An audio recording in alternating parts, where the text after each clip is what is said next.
خوش آمدید ناظرین، ہمارے چینل کہانی گھر میں آپ کا دل کی گہرائیوں سے استقبال ہے۔ مہربانی فرما کر ہمارے چینل کو سبسکرائب کریں اور بیل آئیکن کو بھی ضرور دبائیں تاکہ ہر نئی آنے والی ویڈیو کا نوٹیفیکیشن آپ کو بروقت مل سکے۔ شکریہ۔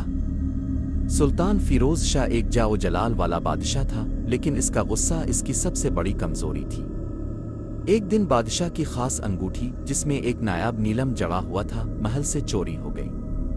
پورے محل میں کھلبلی مچ گئی اور پہرے داروں نے تلاشی شروع کر دی۔ اسی وقت عزید نامی ایک غریب نوجوان محل کے باغ میں مزدوری کر رہا تھا۔ وہ ایک سیدھا سادہ اور ایماندار لڑکا تھا۔ بدقسمتی سے اصلی چور نے سپاہیوں کو اپنی طرف آتے دیکھ کر وہ انگوٹھی چپکے سے زید کے تھیلے میں ڈال دی تاکہ خود بچ سکے۔ جب سپاہیوں نے تلاشی لی تو انگوٹھی زید کے تھیلے سے برآمد ہوئی۔ زید کو فوراً زنجیروں میں جکڑ کر سلطان کے سامنے پیش کیا گیا۔ زید نے ہاتھ جوڑ کر التجا کی، عالی جا، خدا کی قسم میں چور نہیں ہوں، مجھے نہیں معلوم یہ میرے پاس کیسے آئی۔ مگر سلطان غصے میں اتنا اندھا تھا کہ اس نے زید کی ایک نہ سنی اور حکم دیا، اسے شہر کی سب سے پرانی اور اندھیری کوٹری میں ڈال دیا جائے، جب تک یہ سچ نہ اگدے اسے وہاں سے نہ نکالا جائے۔ زید کو ایک ایسی کال کوٹری میں قید کر دیا گیا جہاں دن اور رات کا پتہ نہیں چلتا تھا۔ دیواروں سے پانی ٹپکتا تھا اور چاروں طرف ہولناک خاموشی تھی۔ شروع میں زید بہت رویا اور اپنی بے گناہی کی دہائی دی، لیکن جب کسی نے نہ سنی تو اس نے اپنا معاملہ اللہ پر چھوڑ دیا۔ اس نے فیصلہ کیا کہ وہ اس قید کو اللہ کی عبادت کا ذریعہ بنائے گا۔ زید کی آواز بہت سریلی تھی۔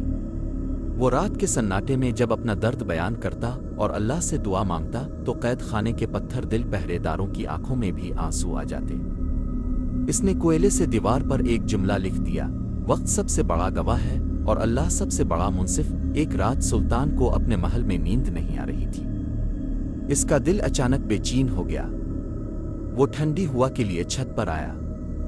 رات کا پچھلا پہر تھا اور ہر طرف سناٹا تھا۔ اچانک اسے دور قید خانے کی طرف سے ایک درد بھری لیکن پرسکون آواز سنائی دی۔ وہ آواز کہہ رہی تھی، اے میرے مولا، تو جانتا ہے کہ میں معصوم ہوں۔ اگر اس بادشاہ کی عدالت میں میری شنوائی نہیں تو تیری عدالت تو سب کے لیے کھلی ہے۔ سلطان وہ آواز سن کر ٹھٹک گیا۔ اس کے دل میں ایک عجیب سی چبھن ہوئی۔ اسے پہلی بار یہ احساس ہوا کہ شاید اس نے جلد بازی میں کسی کے ساتھ ناانصافی کی ہے۔ اس نے اسی وقت طے کیا کہ وہ کل صبح خود اس قیدی سے ملنے جائے گا۔ اگلی صبح جیسے ہی سورج طلوع ہوا، سلطان فیروز شاہ کسی کو بتائے بغیر سیدھا قید خانے پہنچ گیا۔ وہاں کی بو اور اندھیرا دیکھ کر بادشاہ کا دل بیٹھ گیا۔ اسے خیال آیا کہ ایک انسان یہاں کیسے رہ رہا ہوگا۔ جب وہ زید کی کوٹری کے سامنے پہنچا تو اس نے دیکھا کہ زید زمین پر بیٹھا دیوار پر کوئلے سے کچھ لکھ رہا ہے۔ بادشاہ نے گرجدار آواز میں پوچھا، اے نوجوان، کل رات تم کس سے باتیں کر رہے تھے اور یہ دیوار پر تم کیا لکھ رہے ہو؟ زید نے پرسکون نظروں سے بادشاہ کو دیکھا اور جواب دیا، عالی جا، میں اس سے باتیں کر رہا تھا جس کے سامنے ہم سب کو ایک دن کھڑا ہونا ہے، اور دیوار پر میں نے اپنا وہ حساب لکھا ہے جو اب تک پورا نہیں ہوا۔ بادشاہ نے دیوار پر دیکھا، وہاں لکھا تھا، ظلم کی رات لمبی ضرور ہوتی ہے مگر ختم ضرور ہوتی ہے۔ بادشاہ کو اس کی ہمت دیکھ کر حیرت ہوئی۔ اس نے سوچا کہ ایک عام چور کبھی اتنی جرأت سے بات نہیں کر سکتا۔